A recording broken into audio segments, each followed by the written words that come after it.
مرکز کی شان و شوکت احمد رضا کی رنگت، علم و ادب کا دھارا ہے جامعہ ہمارا، علم و ادب کا دھارا ہے جامعہ ہمارا۔ مطلب یہ ہے کہ شروع ہونے جا رہے ہیں۔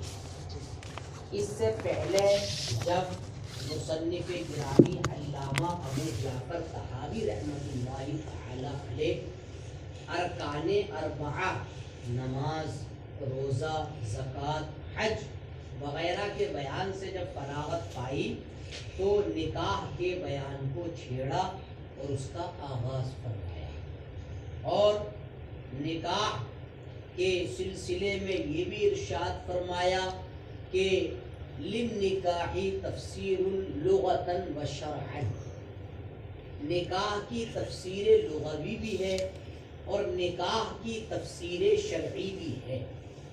تو نکاح کی تفسیر لغوی کی بابت لوگوں نے یہ کہا ہے کہ النکاح لغتاً الجمع، اکٹھا ہونا، نکاح کا معنی لغوی الجمع، اکٹھا ہونا۔ یقال، کہا جاتا ہے، جمع الفرا فسنرا، یعنی جمعنا بین الحمار الوحشی و بین انثاہ سننظر ما یحدث بینہما، یعنی ہم نے جنگلی گدھے اور اس کی مادہ کو اکٹھا کیا اور جمع کرنے کے بعد اس نے اس سے جفتی کی، اب ہم دیکھیں گے ما یحدث بینہما، کہ ان سے کیا چیز پیدا ہوتی ہے، ان کا جمع ہونے کا نتیجہ کیا ہے۔ تو اس محاورے سے انہوں نے اس پر سند لی کہ النکاح لغتاً الجمع۔ اور قال الجوہری، یہ جوہری کون ہے آپ یہ پتہ نہیں، کوئی لغت کی کتاب، یہ بہت حوالہ آتا، میں دوسری کتاب دیکھ کے آیا ہوں تو قال الجوہری کہا ہے، کوئی لغت کے ہوں گے عالم۔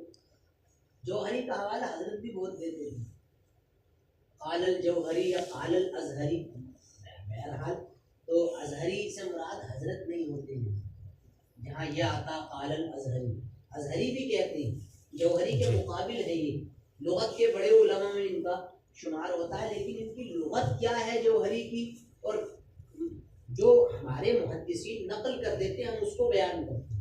چنانچہ محدثین میں سے محدث صاحب نے نقل کیا ہے قال الجوہری، جوہری نے یہ فرمایا کہ النکاح اصل فی الوطء، نکاح جو ہے یہ وطی میں اصل ہے، اصل اعتبار سے نکاح کا معاملہ وطی ہے اور وطی میں یہ اصل ہے، یہ جوہری نے کہا ہے۔ اور ازہری نے اس سلسلے میں اتنا اور بڑھایا ہے، جوہری نے تو یہ کہہ دیا النکاح اصل فی الوطء وقد یکون العقد، نکاح وطی میں اصل ہے، اگرچہ کبھی عقد بھی ہوتا ہے، عقد کو بھی نکاح کہتے ہیں، وطی کو نہ کہہ کر کے، جو قبول کرتا ہے اس کو بھی مطلب یہ ہے کہ نکاح کہہ دیا جاتا ہے۔ لیکن ازہری نے یہ کہا ہے قال الازہری النکاح اصل فی الوطء والعقد جمیعا،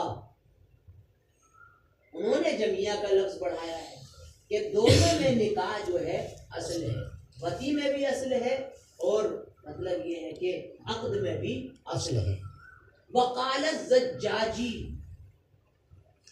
زجاجی نے یہ کہا ہے کہ نکاح کلام عرب میں اصل ہے وطی کے لیے، لیکن حقیقتہ عند الفقہاء علی ثلاثۃ اوجہ، لیکن فقہائے کرام کی نظر میں جو نکاح کی حقیقت ہے وہ 3 قسموں پر ہے، ان 3 قسموں کو حکاہا قاضی حسین، قاضی حسین نے ان 3 قسموں کو بیان کیا ہے اپنی کتاب میں، اور ان میں سے بالترتیب یوں کہا ہے اصحہما، ان 3 قسموں میں سے جو پہلی قسم ہے اس کے بارے میں یہ کہا ہے کہ انہو حقیقت فی الوطء و مجاز فی العقد،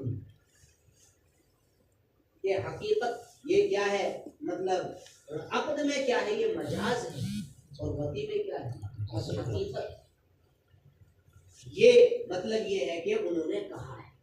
اور دوسرا قول یہ ذکر کیا گیا ہے کہ انہو حقیقت فی العقد مجاز فی الوقت.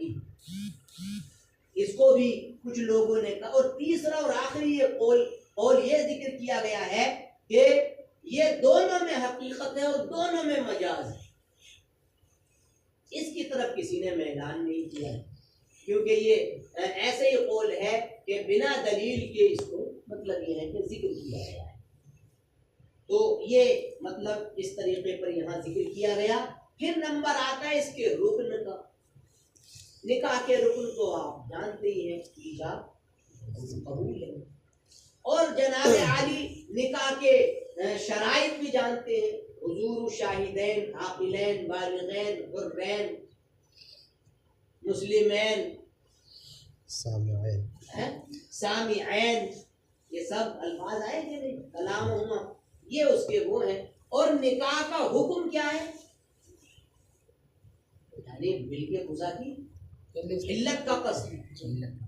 یہی تو حکم ہے کہ جب آپ ایجاب و قبول کر لیتے ہو تو اب سلمہ جناب آپ جو ہے جناب کے پورے جسم کے کیا ہو گئے اس کا یوز ان جناب کے لیے جناب کے جسم کا استعمال جناب کے لیے حل وصح خصوصاً ایک خاص حصے کا استعمال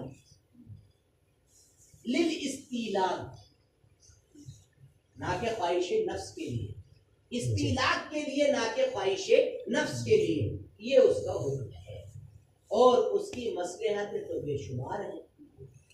افزائش نسل ہے اللہ کے بندوں کو بڑھانا ہے اور جناب کے دل کی تسکین ہے اور ذریعہ ہے گناہوں سے بچانے کا. المفضی الی العذاب فی الدنیا والآخرہ. بیوی تسکین بھی ہے لیس کو نہیں نیہا کا لفظ قرآن میں آیا ہے تاکہ حضرت آدم ان سے سکون حاصل کرے. تو نکاح کی حکمتیں اور مصلحتیں بہت زیادہ ہیں. یہ مختصر سی شرح میں نے کتاب النکاح میں جو لفظ نکاح آیا اس پر میں نے آپ کے سامنے گوش بتایا. اب آ جائیے اس کا سب سے پہلا باب ما نہی عنہ یا نہا عنہ یا نہی عنہ من صوم الرجل على صوم اخیہ وخطبته على خطبۃ اخیہ. اس باب کا مفہوم یہ ہے کہ ایک مرد کا یعنی یہاں صوم کا لفظ آیا ہے کہیں مساومت کا لفظ آیا ہے کہیں ساومہ کا وغیرہ وغیرہ. تو المساومت کا مطلب یہ ہے المجاذبۃ بین البائع والمشتری. مشتری اور بائع کے درمیان سودا کرنا کسی چیز کا یعنی مشتری یہ اول اور نے پہلے بائع سے سودا کر لیا بے پر رضامند ہو رہے ہیں. ابھی یہ راضی بھی ہو گئے اتفقا متفق بھی ہو گئے. اب فیجیء رجل آخر دوسرا مرد آ رہا ہے بیچ میں اور چاہ رہا ہے کہ مشتری اول کے سودے میں ٹانگ اڑا کر کے معاملہ جس پر جمع تھا اس کو ختم کر دے. مستقر علیہ الامر الاول پہلے امر پر جو جمع ہوا تھا ختم کر کے کچھ لالچ ولچ دے کر کے میں تجھے اتنے دوں گا اور اس پہلے والے مشتری کے بھاؤ کو کیا کر دے ختم کر دے. تو اس سے منع کیا گیا ہے کہ اپنے بھائی کے بھاؤ پر بیچ میں آ کر کے ٹانگ اڑا اور اپنا بھاؤ تازہ کر دو یہ منع ہے. ہاں اگر پتہ چل گیا کہ راضی نہیں ہے وہ یا بھاؤ ٹکا نہیں اب وہ چلا گیا متفق نہیں ہوا تھا تو اب یہ کہہ سکتا بھائی میں اس سے تجھے زیادہ دے دوں گا. یہ منہی عنہ نہیں ہے. اسی طریقے سے کوئی مطلب عورتیہ ہے اس عورتیہ کو کسی نے پیام دے دیا ہے یا لڑکیاں ہے کوئی تو لڑکی کو کسی نے پیغام نکاح دے دیا ہے. بلا کی خوبصورت تھی وہ ایک انار سو بیمار کا معاملہ تھا تو ہر ایک منتظر تھا کہ میں بھی پیام دوں تو ایک پیامی پہلے اس کا پیام نامہ پہنچا کسی کے ذریعے یا خود پہنچایا، اب اس کو پتہ چلا دوسرے کو تو میں بھی چاہوں کہ اس کو پیام دوں، تو اب اپنے بھائی کے پیام پر مزید دوسرا پیام اپنے نام مت بھیجو کہ وہ اس کی ہو چکی ہے، اور وہ دونوں مہر پر بھی متفق ہو چکے ہیں، اتنا مہر رہے گا، میں تم سے شادی کرنا چاہتا ہوں، وہ دونوں متفق ہو گئے۔ اب جناب دوسرے کو پتہ چل رہا، اب اس امر مستقر کو وہ ظاہر کرنا چاہتا ہے اور اپنی پیامیہ اس کو بنانا چاہتا ہے، تو اپنے بھائی کی پیامیہ پر اپنے پیام کو منع کیا گیا ہے۔ یہ اس کا مفہوم ہے، سمجھ میں آئی بات؟ اور اس سلسلے میں یہ جائز ہے یا ناجائز ہے، اس سلسلے میں دو فریق ہمارے سامنے آئے۔ چنانچہ فریق اول نے اپنے دعوے کے ثبوت میں 15 حدیثوں کو پیش کیا ہے۔ کتنے حدیثوں کو؟ 15 حدیثیں الگ الگ سند کے ساتھ امام ابو جعفر طحاوی رحمۃ اللہ تعالی علیہ نے اس صفحے میں ذکر کی ہیں۔ ان 15 آثار معصورہ سے ان فریق اول والوں نے یہ کہا ہے کہ صراحت کے ساتھ ان 15 آثار سے لا يحل لأحد ان يصوم بشيء قد صام به غيره حتى يتركه الذي صام به، یعنی مطلب یہ ہے کہ کسی کے لیے یہ حلال نہیں ہے کہ اپنے بھائی کے بھاؤ پر بھاؤ کرے ہو یا اپنے پیامیہ کے نام پر دوسرا اس کو پیام دے دے، یہ کسی کے لیے روا نہیں ہوگا۔ اب ترجمہ سیدھا دیکھ لیں، 15 حدیثیں کن کن الفاظ کے ساتھ، کن کن روات کے ساتھ آئی ہیں۔ چنانچہ فرماتے ہیں حدثنا ابراہیم بن داؤد، یہ البرلسی ہے، ابراہیم بن داؤد البرلسی، قال حدثنا مسدد بن مسرحد بن مزعبل بن مسرحبل، یہ پورے یعنی مطلب شیخ بخاری ہے، یہ امام بخاری کے شیخ ہیں۔ قال حدثنا یحیی بن سعید الانصاری عن عبید اللہ بن عمرو، ائمہ نقد و جرح نے کہا ہے اس حدیث کے رجال پہلے رجل کے علاوہ سب صحیح کے رجال ہیں، یعنی ابراہیم بن داؤد کے سوا تمام رجال صحیح کے رجال ہیں، بخاری شریف مسلم شریف ان میں جو رجال آئے ہیں وہ ہیں صحیح۔ عن عبید اللہ بن عمر قال حدثني نافع عن ابن عمر ان رسول اللہ صلی اللہ علیہ وسلم قال لا يبيع الرجل على بيع اخيه، صاف آیا کہ کوئی مرد اپنے بھائی کی بے پر بیع و شراء نہ کرے اور نہ کوئی اپنے بھائی کے پیغام پر پیغام دینے کی زحمت گوارا کرے۔ ایک اثر یہ ہو گیا۔ دوسرا اثر حدثنا یونس، ایک بات اور بتا دوں، اکثر ایسا ہوتا ہے اس کتاب میں جہاں پہلے یونس آتے ہیں وہ مطلب یونس بن عبد الاعلی الصیرفی المصری ہوتے ہیں، اور اسی سند میں دوسرے یونس اگر آ جائیں تو وہ یونس ابن زید الموصلی آتے ہیں، یونس ابن زید الموصلی زیادہ تر ایسا ہوگا۔ تو یونس ابن عبد الاعلی یہ شیخ طحاوی ہے۔ حدثنا یونس بن عبد الاعلی قال اخبرنا ابن وهب، یہ عبداللہ بن وهب ہے، ان مالکا حدثه عن نافع عن ابن عمر عن رسول اللہ صلی اللہ علیہ وسلم نحوه، اسی کے ہم معنی یہ حدیث روایت کی۔ نحو اور مثل کا فرق آپ نے مقدمے مشکات میں پڑھ لیا ہوگا کہ وہاں ہمارے شیخ عبدالحق محدث دہلوی رحمۃ اللہ تعالی علیہ اور عمدۃ القاری کے جو رائٹر ہیں یعنی علامہ بدر الدین العینی رحمۃ اللہ تعالی علیہ ایک مقام پر اور تصحیح کے اندر شاید امام جلال الملت الدین بھی کہتے ہیں کہ فرق نحو و مثلہ، اس کا فرق یہ ہے کہ جہاں مثل کہا جاتا ہے وہاں مطلب یہ ہوتا ہے بعینہ، انہی الفاظ کے ساتھ، الفاظ میں بھی مماثلت، مفہوم میں بھی مماثلت جہاں ہو تو وہ مثلہ کا لفظ وہاں بولا جاتا ہے، اور نحوہ کا مطلب روایت بالمعنی، یعنی الفاظ میں اگرچہ تغیر و تبدیلی ہو مگر چونکہ معنی کے اعتبار سے اور مفہوم کے اعتبار سے وہ روایت اسی کے ہم معنی ہے، تو نحوہ روایت بالمعنی کی طرف اشارہ ہوتا ہے، اور اس کا ترجمہ یوں بھی کر سکتے ہیں کہ اسی کے ہم معنی دوسری روایت حضرت یونس کی بھی آئی ہے۔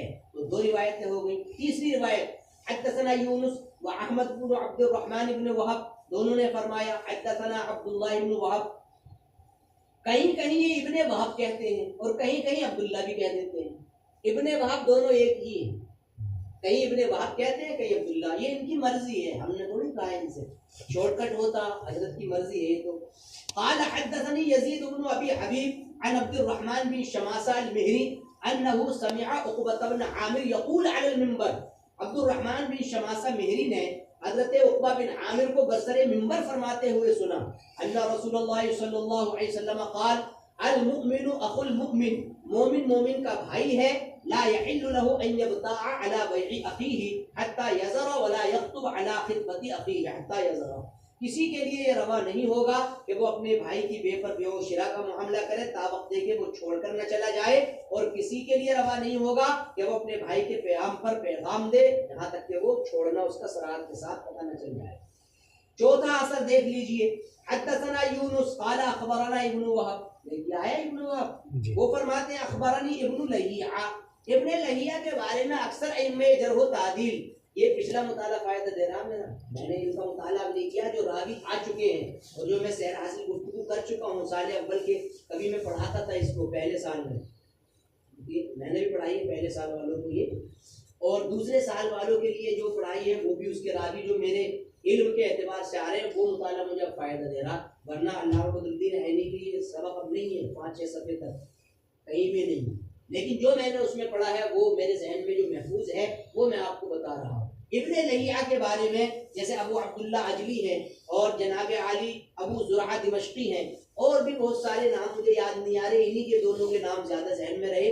انہوں نے یہ کہا ہے کہ ابن لہیعہ ضعیف, یہ تھوڑے کمزور ہیں, اور ابن لہیعہ کچھ ثقہ راویوں سے روایت نہیں کرتے ہیں بلکہ کمزور راویوں سے بھی روایت لے لیتے ہیں. ابن لہیعہ کی حدیث کے بارے میں یہ کچھ لوگوں نے کہا ہے. اخبرنی ابن لہیعہ ان یزید ابن ابی حبیب فذکر باسنادہ مثلہ, پوری سند کے ساتھ اسی کی طرح دیکھو مثلہ کا لفظ آئے گا.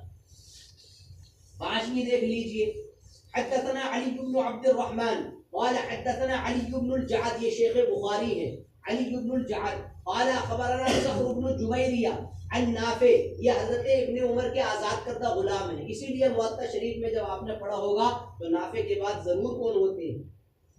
عن نافع عن ابن عمر, یہ ضرور ہو, کیونکہ غلام آقا کے ہر وقت کیا رہتا, سفر میں بھی ساتھ, حضر میں بھی کوئی وقت خالی نہیں چھوڑتا سوائے مخصوص اوقات کے, تو اسی لیے غلام جو ہوتے ہیں انہوں نے سب سے زیادہ روایتیں ان سے لی ہیں. عن نافع عن ابن عمر, مولا ابن عمر کہیں کہیں آتا ہے, نافع مولا ابن عمر. قال قال رسول اللہ صلی اللہ علیہ وآلہ وسلم لا يبيع بعضكم على بیع بعض ولا یخطب احدکم علی خطبۃ اخیہ. اچھا یہ لا یخطب اور لا یبیع نفی کے ساتھ بھی ہے اور نہیں کے ساتھ بھی ہے. لا یبیع نفی کے ساتھ, لا یخطب نفی کے ساتھ, لا یبیع نہیں کے ساتھ, اور لا یخطب با کے سکون کے ساتھ. ہاں تو مجزوم بھی آیا ہے, یہ دونوں آیا ہے, یہاں تک کہ خاطب اس کو چھوڑے, حتی یترک الخاطب او یأذن له, یا اس کو اجازت دے دے, دوسرا جو آ رہا ہے کہ بھائی تم دیکھ لو اب ہماری تو نہیں بن پائی, فیخطب تو اس کو پیغام دے دے. چھٹا حدثنا احمد بن داود قال حدثنا یعقوب بن حمید قال حدثنا عبد العزیز بن محمد عن داود بن صالح بن دینار عن ابیہ, ان کے باپ دینار ہی ہیں داود بن صالح کے, عن ابی سعید بن الخدری, ان کا نام مالک بن سعد ہے ابو سعید خدری کا, ان رسول اللہ صلی اللہ علیہ وسلم قال, آپ نے ارشاد فرمایا لا يصوم الرجل على صوم اخیہ. چلیے آگے چلیے. 7واں حدثنا یونس قال اخبرنا ابن وهب قال اخبرني یونس, دیکھیں دو یونس آ رہے جی جی, میں نے فرق بیان کیا تھا جی, تو دوسرے یونس یہ پہلے والے نہیں, یونس بن زید الموصلی ہے. عن ابن شہاب, اچھا ابن شہاب جانتے ہیں کون ہے؟ ابن شہاب زہری, کبھی کہا جاتا عن الزہری جی, کہیں کہا جاتا عن ابن شہاب, کہیں کہا جاتا عن عبید اللہ بن مسلم بن شہاب زہری, نام ان کا پورا یہ ہے, تو تینوں یہی ہیں. عن ابن شہاب قال, یہ کہتے ہیں حدثني سعید بن المسیب هو من اجل التابعین, سادات التابعین, سادات تابعین سے ہیں سعید بن مسیب. عن ابی ہریرہ عن رسول اللہ صلی اللہ علیہ وسلم مثلا, یعنی یہ ہے کہ لا یخطب احدکم علی خطبۃ اخیہ حتی ینکح او یترک. 8ویں حدثنا علی بن معبد قال حدثنا عبد الله بن بكر قال حدثنا هشام بن حسان عن محمد عن ابي هريره رضي الله عنه عن رسول الله صلى الله عليه وسلم انه قال لا يخطب الرجل على خطبه اخيه ولا يصوم على صوم اخيه. حدثنا ابو بکر، یہ ابو بکر بکار قاضی ہے. حدثنا ابو بکر بکار قاضی، پورا نام یہ ہے ان کا. قال حدثنا ابو الولید، ان کا نام ہے مسلم، ابو الولید ان کی کنیت ہے. حدثنا شعبہ، ان کا پورا نام ہے شعبہ بن قتادہ دعامہ سدوسی. عن سہیل بن ابی صالح، یہ اپنے ابا صالح صاحب سے روایت کرتے ہیں اور وہ حضرت ابو ہریرہ سے. ان کے نام میں اختلاف کیا گیا. فقالوا عبد شمس فقالوا عبداللہ بن عمرو هكذا قال محمد بن اسماعیل وهذا صح. یہی بات میں نے کہی. اور یہ کہاں سے پتہ چلا؟ ترمذی کے شروع میں جی یہ کہاں ہے؟ ترمذی کے شروع میں، تو ان کے بارے میں یہ ذکر کیا گیا. حدثنا یونس، اچھا کہاں گئے؟ حدثنا یونس قال اخبرنا ابن وهب ان مالکا حدثه، یعنی مالک نے ابن وہب کو بتایا. عن ابی الزناد، ابو الزناد کا نام ہے عبد الرحمن، ابو الزناد ان کی کنیت ہے. عن الاعرج، اعرج ان کا لقب اسی لیے پڑا کہ صفت عروج سے متصف تھے، اس لیے ان کو اعرج کہا گیا. قرآن میں ہے لیس علی الاعمى حرج ولا علی الاعرج حرج. عن ابي هريره ان رسول الله صلى الله عليه وسلم قال لا يخطب احدكم على خطبه اخيه. حدثنا يونس قال اخبرنا ابن وهب مثله آيات شديد. حدثنا ربيع المؤذن المصري قال حدثنا بشر بن بكر قال حدثني الاوزاعي قال سمعت ابا كثير يقول سمعت ابا هريره يقول قال رسول الله صلى الله عليه وسلم لا يستعمل الرجل على صوم اخيه. کوئی مرد اپنے بھائی کے سودے پر سودے کو طلب نہ کرے تا وقت کہ وہ خرید نہ لے یا چھوڑ نہ دے، اور کوئی بھائی اپنے بھائی کے پیام پر پیام نہ بھیجے تا وقت کہ وہ نکاح نہ کر لے یا چھوڑ نہ لے. حدثنا یونس قال اخبرني عبد الله بن نافع عن داود بن قیس عن ابی سعید. یہ ابو سعید جو ہیں مولا عبداللہ بن عامر بن قریظ، یہ عبداللہ بن عامر بن قریظ کے آزاد کردہ غلام ہیں. وہ روایت کرتے ہیں ابو ہریرہ سے، وہ فرماتے ہیں قال رسول اللہ صلی اللہ علیہ وسلم لا يبيع احدكم بعضكم على بيع بعض ولا يخطب بعضكم على خطبه اخيه. پوری 15 اثر ہو گئی ہے جناب. قال ابو جعفر، ایک لائن اور دیکھ لی جائے. قال ابو جعفر، امام طحاوی کہتے ہیں فذهب قوم الى هذا، یعنی کچھ لوگ اس طرف گئے ہیں، اور کچھ لوگوں سے مراد داؤد ہیں اور جماعت ظاہریہ ہے. کچھ لوگ جماعت ظاہریہ کا ماننا یہ ہے لا يحل لاحد ان يصوم بشيء، کسی کے لیے جائز نہیں ہوگا کہ وہ بھاؤ کرے اس چیز پر کہ جس پر اس کا غیر بھاؤ کر چکا ہے تا وقت کہ وہ اس کو چھوڑ نہ دے جس پر وہ بھاؤ کر چکا ہے. فكذلك لا ينبغي له ان يخطب امرأة قد خطبها غيره، یوں ہی مناسب نہیں ہے کہ کسی عورت کو نکاح کا پیغام بھیجا جائے کہ جس کو اس کا غیر پیغام بھیج چکا ہے تا وقت کہ پیغام بھیجنے والا اس کو چھوڑ نہ دے. اور ان حضرات نے انہی آثار سے اپنے دعوے پر دلیل پیش کی ہے. بس وقال اس میں علامہ کا حوالہ نیچے حاشیہ میں دیا ہے تو مطلب لکھا ہوا ہے نا، اس نے سب انہیں سے نقل کیا. جی جی.